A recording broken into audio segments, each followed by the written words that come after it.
بسم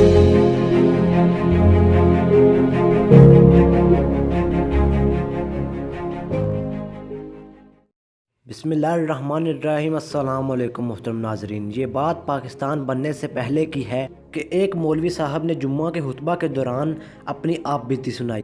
انہوں نے کہا کہ جب میں چھوٹا تھا تو میں قرآن پاک کی تعلیم حاصل کرنے کے لیے اپنے قاری صاحب کے پاس جایا کرتا تھا۔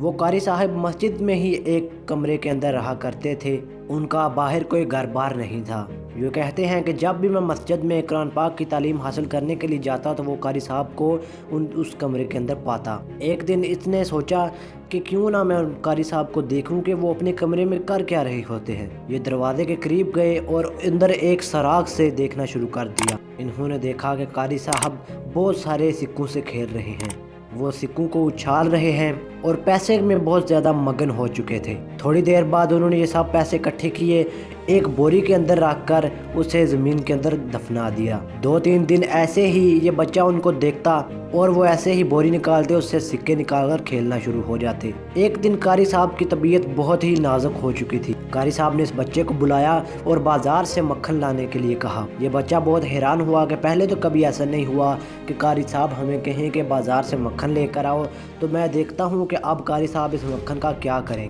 بچے نے مکھن قاری صاحب کو پکڑایا اور باہر پھر دروازے کے سوراخ سے دیکھنا شروع کر دیا کہ اب قاری صاحب کیا کرتے ہیں۔ اس وقت اس بچے کی عمر تقریباً 16-17 سال ہوگی۔ یہ بچہ سمجھ بوجھ رکھنے والا تھا۔ اس نے دیکھا کہ قاری صاحب ایک ایک کر کے مکھن میں سکوں کو ڈوب ڈوب کر کھا رہے ہیں، کیونکہ وہ جانتے تھے کہ اب ان کے موت کا وقت آ گیا ہے اور وہ ان پیسوں کو یہاں پر چھوڑ کر نہیں جا سکتے۔ دیکھتے ہی دیکھتے سکے کھاتے کھاتے قاری صاحب کی موت واقع ہو گئی، اور ساتھ ہی اس مسجد کے قریب ایک ہندو کا گھر تھا۔ وہ ہندو بھی کافی بیمار تھا۔ ایک دن اس نے اپنے بیٹے کو کہا کہ ان سب لوگوں کو بلا کر لاؤ جن کے ساتھ میرا کوئی لین دین ہے اور ان کا قرض میں واپس کرنا چاہتا۔ وہ تھا تو ہندو لیکن اس کی نیت صاف تھی۔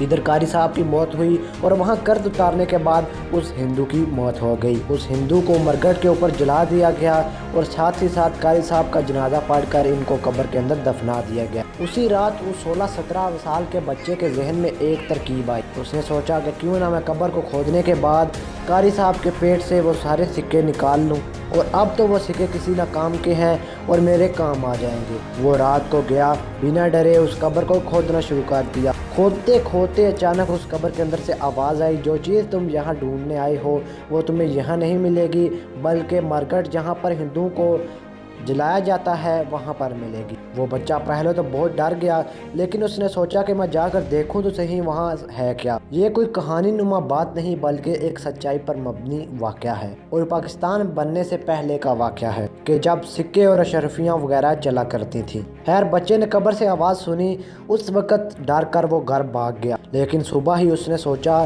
کہ اب تو دن ہو چکا ہے، مجھے مرگٹ کے اوپر جا کر دیکھنا چاہیے کہ کیا واقعی وہاں پر سکے پڑے ہوئے ہیں، کیونکہ قبر کے اندر سے آواز آنا کوئی معمولی سی بات نہیں تھی۔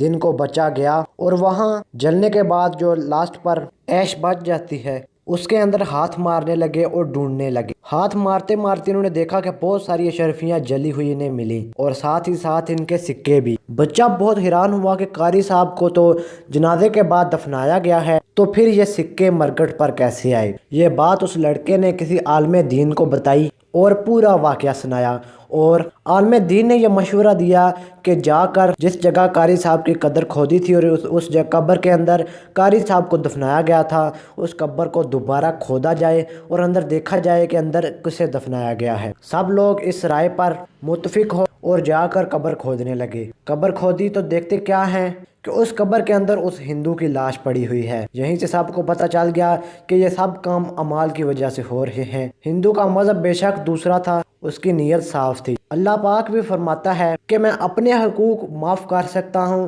لیکن جو دنیا والوں کے ساتھ حقوق ہیں وہ میں معاف نہیں کر سکتا، وہ آپ کو دنیا والوں سے ہی معافی مانگنی پڑے گی۔ اس واقعے کے بعد اس بچے نے سب کو یہ بات بھی بتائی کہ قاری صاحب کیسے پیسوں کے ساتھ کھیلا کرتے تھے۔ پھر سب لوگوں نے مل کر قاری صاحب کے لیے بہت ساری دعائیں کی کہ اللہ ان کو معاف کر دے، بے شک اللہ معاف کرنے والوں میں سے ہے۔ اللہ ہم سب لوگوں کے گناہوں کو بھی معاف کرے اور نیکی کے کام کرنے کی توفیق عطا کرے۔ آج کی کی ویڈیو بس یہیں تک تھی۔ اگر آپ کو ویڈیو پسند آئی ہے تو ویڈیو کو لائک کریں، چینل کو سبسکرائب کریں، ساتھ میں دیے گئے گھنٹی کے آئیکن پہ کلک کریں تاکہ آئندہ بھی جو بھی میں ویڈیو اپلوڈ کروں اس کی نوٹیفیکیشن سب سے پہلے آپ تک پہنچے۔ اللہ حافظ، دعاؤں میں یاد رکھا کریں۔